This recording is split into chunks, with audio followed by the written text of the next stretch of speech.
Welcome to the Healthy, Wealthy, and Smart podcast. Each week, we interview the best and brightest in physical therapy, wellness, and entrepreneurship. We give you cutting-edge information you need to live your best life, healthy, wealthy, and smart. The information in this podcast is for entertainment purposes only and should not be used as personalized medical advice. And now, here's your host, Dr. Karen Litzy. Hey everybody, welcome back to the podcast. In today's episode, we are continuing our talk on advocacy for the profession of physical therapy. So a couple of weeks ago, there was the Federal Advocacy Forum in Washington, D.C., and myself and host Dr. Jenna Kantor, newly minted physical therapist from Columbia University, did several interviews with people attending the Federal Advocacy Forum. If you've never attended, I highly suggest you do. It's a great way to network. You meet some amazing people in the profession who are dedicated to making a change. And you also learn about what the APTA is doing and fighting for your profession.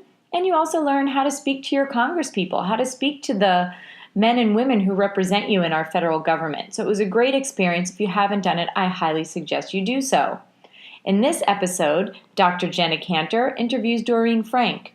Doreen was our team leader for New York State. She is a 1981 graduate of SUNY Upstate Medical Center, where she earned a Bachelor of Science degree in physical therapy.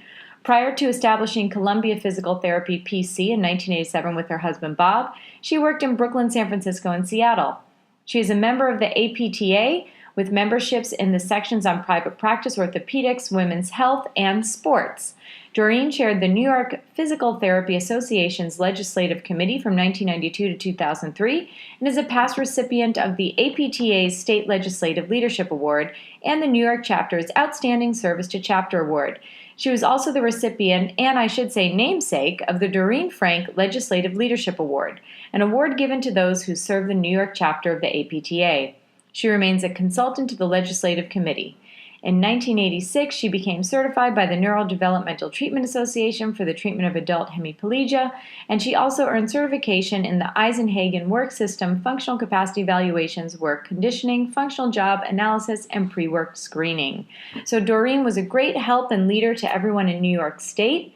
And in this episode, she and Jenna talk about the driving factors for advocating for the profession, her extensive involvement in advocacy throughout her career, her experience overcoming discouragement and learning from her mistakes, and advice to inspire young therapists and therapists of any age to join the advocacy effort. So a huge thanks to Jenna and Doreen for this great interview. Hello, this is Jenna Kantor. I am here at the Federal Advocacy Forum in 2018 with Doreen Frank, who is the Federal Affairs Liaison for New York, which she actually has a big history in working legislatively for the PT profession, which is absolutely incredible. So it is a huge honor to be interviewing you for Healthy, Wealthy, and Smart. So thank you. I'm very pleased to be here. Thank you for inviting me. Oh my gosh, are you kidding? You're like the first name that popped in my head when I was coming to this conference. I was like, oh, yep, got to talk to Doreen. All right, so our topic is just going to be learning more about you and then just getting inspired by you. How does that sound? That sounds good because I have to tell you, Jenna, I'm very inspired by you and all of the students that have been here today. You also came last year to the Federal Affairs Forum. When you were in the midst of finals, you couldn't stay the second day, but you came all this way from New York to participate in the gathering of information. So even though you didn't get to visit on the Hill, you came back the next year, and I'm very inspired by you and the other students. 77 students, I think they said. Oh, that's incredible. That's incredible. That's definitely us making a mark, which is really... And I think that's how I became inspired. My faculty at SUNY Upstate Medical University was very involved in the NYPTA and the APTA, and they instilled in us that it should be a commitment, your whole profession, lifelong, to be an active member of the APTA and your state association. So just like everybody else, I had great mentors before me.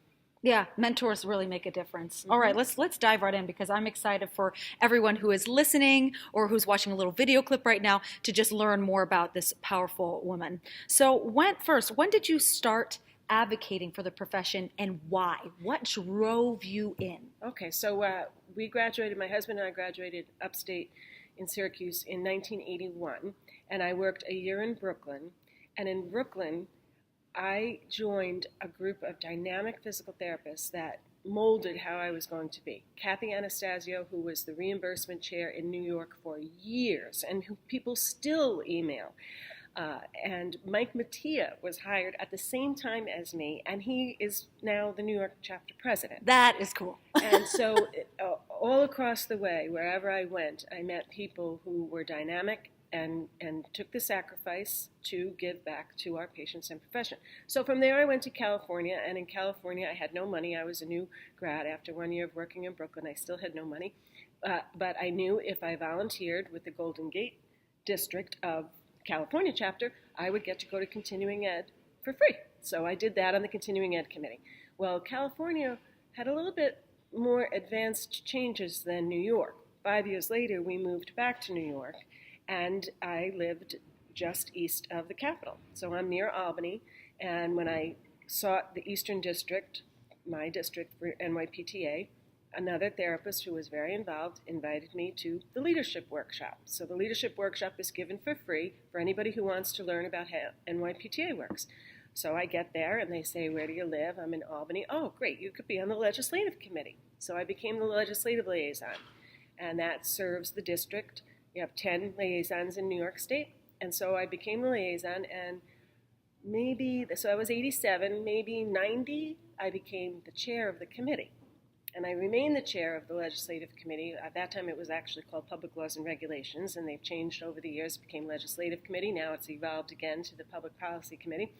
So I just learned from the people before me. I had such great presidents of the NYPTA, and our mission then was to obtain direct access. So as a private practitioner, I thought this could help me build our little business. And certainly lifting that barrier for patients was what I wanted to do. So it became a passion. Everybody in New York tried. It took 25 years. So we couldn't get cynical. We couldn't give up. And it happened in 1996. We were the 42nd state, I think. Wow. And you were part of it. You were a big part of it. That feeling of being consistent and getting to know all of your people, that made a difference. And I loved it because I got to meet therapists from all across the state. I got to inspire students. I got to be inspired by everybody. And the connections were great. I'll get a call from somebody in Stony Brook saying they're going to go to school at SUNY Albany and they have ACL reconstruction. How far are you from the school, or can you find somebody for them? Same thing. If I have somebody that's going to go to school at Stony Brook, I know who to call because of my contacts from the legislative network. So I got as much out of it as NYPTA got out of me. Wow, that's so powerful. Well, this is great. I was wondering, for anybody who might be feeling discouraged at some point with advocating for the profession, would you mind giving maybe some sort of story of something negative that might have happened to you where you kind of felt that discouragement and how you overcame that? I think the worst I ever felt was when we were meeting continuously with the athletic trainers because they were trying to get a practice act written, and it was very controversial. We were trying to compromise. The Senate Higher Education Committee chair was very much in favor of the athletic trainers and was very confrontational to the physical therapists that we were not coming to the table to compromise. And what the bill ended up to be had some compromise legislation in it, but many of our members were very unhappy. And the lobbyists were very professional with us. They tried to explain things, but the general membership often doesn't know what's happening behind the scenes. And so we took a lot of hits for how the athletic trainer bill came out.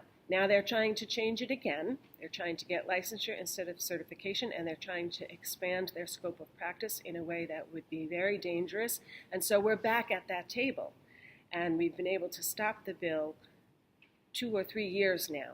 So that lesson was also that, okay, get over it, learn from your lessons, move on, and see what you can do to improve things. So I think that's the biggest thing with people and legislation is you can't give up. You have to keep nurturing the member, the legislator that you're educating. You need to be sure that you get people around you to help because you can't do it by yourself. You've got to get lots of patients calling and writing letters. You've got to get colleagues. You've got to get faculty and students. Everybody, if they work as a team, you get the results faster.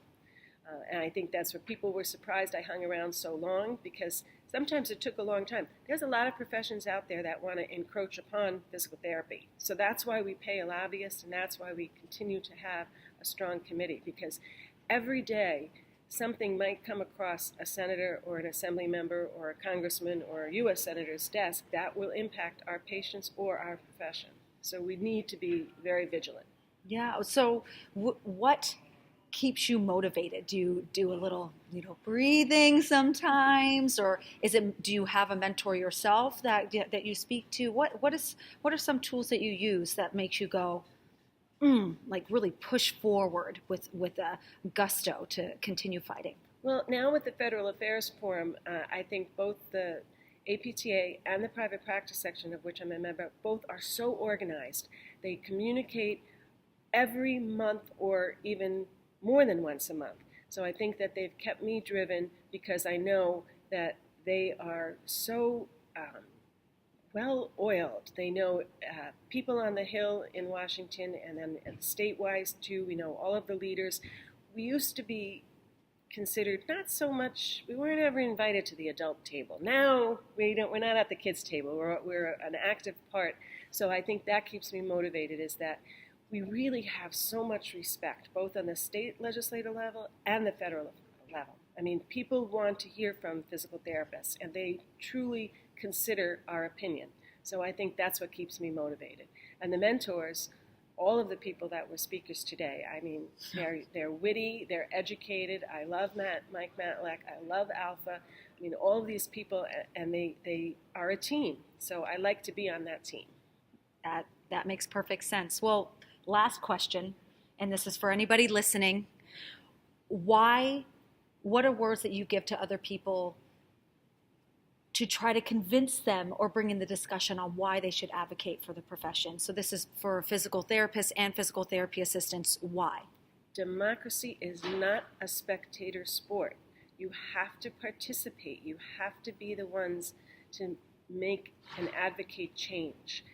You can't sit by and complain about something if you're not going to participate in finding the solution.